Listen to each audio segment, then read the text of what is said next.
அமித்ஷாவோட சீண்டலுக்கும் எடப்பாடியோட சினுங்களுக்கும் தமிழக அரசியல் களத்தில் ஒரு முடிவே இல்லாமல் போய்கிட்டு இருக்கு. அமித்ஷா தொடர்ந்து இந்த பாஜக அதிமுக அவரை பொறுத்த மட்டும் என்டிஏ கூட்டணி, அந்த என்டிஏ கூட்டணி ஆட்சிக்கு வரும் அப்படின்றத சொல்றாரு. அது கூட்டணி ஆட்சியாக இருக்கும் அப்படின்னு சொல்றாரு. அந்த கூட்டணி ஆட்சிக்கு முதல்வர் வேட்பாளராக இருக்க போறது அதிமுகவை சேர்ந்த ஒருவர். ஆரம்பத்தில் அது எடப்பாடி அப்படின்னு சொல்றாரு. பின்னாடி வரும்போது எடப்பாடி பேரை சொல்லலை. இதுதான் அவருடைய ஸ்டாண்டா இருக்கு. அவர் தொடர்ந்து இதைத்தான் சொல்லிக்கிட்டு வர்றாரு. ஆனால் அதிமுக சைடில் பார்த்தோம்னா எடப்பாடியை பொறுத்த மட்டும் அவர் இதை முற்றிலுமாக மறுக்கிறார். இது அதிமுக தனித்து மெஜாரிட்டியோட ஆட்சி அமைக்கும், தனியாகவே ஆட்சி அமைக்கும், கூட்டணி ஆட்சியாக இருக்காது அப்படின்றாரு. ரெண்டாவது, நான் தான் முதல்வர் வேட்பாளர், நான் தான் முதல்வராவேன் அப்படின்றத உறுதியா சொல்றார். இந்த ரெண்டு தலைவர்களும் ரெண்டு ட்ராக்ல இப்படி மாறி மாறி பேசிக்கிட்டு இருக்கிறாங்க. அவர் முதல்ல இந்த கூட்டணி ஆட்சின்றத மேடையில் சொன்னார், மதுரையில் நேரடியாக சொன்னார். அதுக்கப்புறம் 2 தமிழ் பத்திரிகைக்கு இன்டர்வியூன்ற பேரில் அவர் ஆஃபீஸ்லேருந்து ஒரு அறிக்கை அனுப்பி வச்சுருந்தாங்க. அதுலேயும் இந்த பாயிண்ட்டை அமித்ஷா சொல்கிறாரு.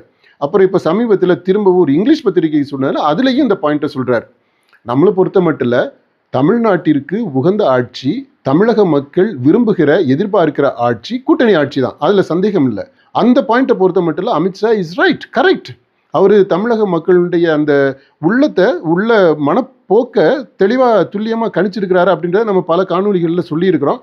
அதில் நம்ம உடன்படுறோம், அதை நம்ம ஆதரிக்கிறோம்.